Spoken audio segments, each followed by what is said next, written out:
এই বৈশাখ মাসের দুপুরের সময় গরমের তাপমাত্রা এত পরিমাণে বেড়ে যায় যে একজন হাঁপিয়ে যায়, ঠান্ডা খোঁজে আর খোঁজে বিভিন্ন ধরনের শরবত। তো সেজন্য আমার বাসায় 2টা বেল নিয়ে আসছে। আজকে বেলের শরবত খাবে বলে তা বেল নিয়ে আসছে, সেই বেল দিয়ে আজকে শরবত করে দিব তাদেরকে, যেন প্রাণ মন ঠান্ডা হয়ে যায়, সাথে ক্লান্তময় শরীরটাও যেন শান্তিময় হয়ে যায়।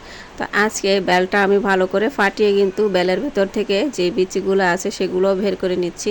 দেখবেন যে বেলের কোয়ায় কোয়ায় একটু রস টাইপের সাদা, আর হচ্ছে গিয়ে বেলের এই যে বিচিগুলো আলাদা আলাদাই থাকে। যদি পারেন এগুলো চামিচ দিয়ে বের করে নিতে পারেন, তাহলে বেলের শরবতটা তিতাও লাগবে না, কারণ এই রসটার মধ্যেই তিতাযুক্ত একটা পদার্থ থাকে যেগুলোর কারণে তিতা লাগে। তা এগুলো আমি আলাদা আলাদা করে ছুটাই নিয়েছি। চামিচ দিয়ে দেওয়ার পরে দেখা গেছে যে সরে আসছে, আর বিচিগুলো আমি বের করে নিয়েছি, যতটা পারছি বের করে নিয়েছি। বেল থেকেও সম্পূর্ণ মাংসটা ছাড়িয়ে নিয়েছি।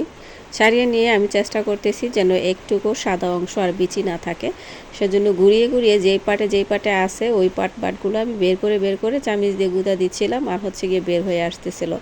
চামিচ দিয়ে খোঁচা দেওয়ার কারণে সবগুলা কিন্তু আমি ওই যে সাদা অংশের যে বিচি এইগুলো আছে রসের মতো ওগুলো বের করে নিয়েছি, আর হচ্ছে বিচিগুলো আমি পুরো বের করে নিয়েছি। এতে করে কিন্তু তিতা ভাবটা অনেকটাই চলে যাবে। এখন আমি একটু পানি দিয়ে ভালো করে চটকে নিব, হাত দিয়ে চটকে নিচ্ছি, কারণ আমার বাসার লোকই খাবে, আর আমি আমার বাসার লোকদের আমার মতো করে আমি খাওয়াবো।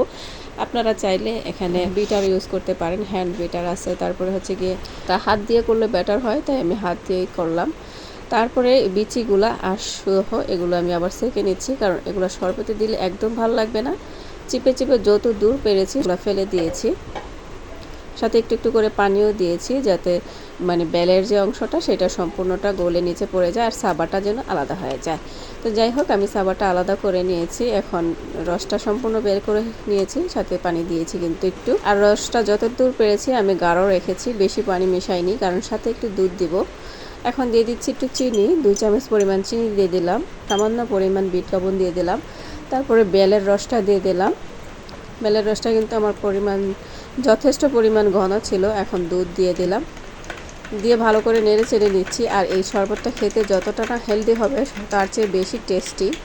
আর এই শরবতটা এখন নিয়ে আপনার হাজব্যান্ডকে দেন বা আপনার শ্বশুরকে দেন, দেখবেন যে তারা কি পরিমাণ খুশি হয়ে যায় এরকম দুপুরের রোদে। আর বাচ্চা কাচ্চাদের তো কথা বললামই না, তারাও কিন্তু অনেক পছন্দ করবে, যেহেতু এর মধ্যে দুধ আছে, মিষ্টি আছে, একটু বিট লবণ আছে, খেতে কিন্তু তাদের কাছে ভীষণ টেস্টি লাগবে। আর দেখেন আমার চামচটা কত বড়, আমার চামচটা কত কিউট।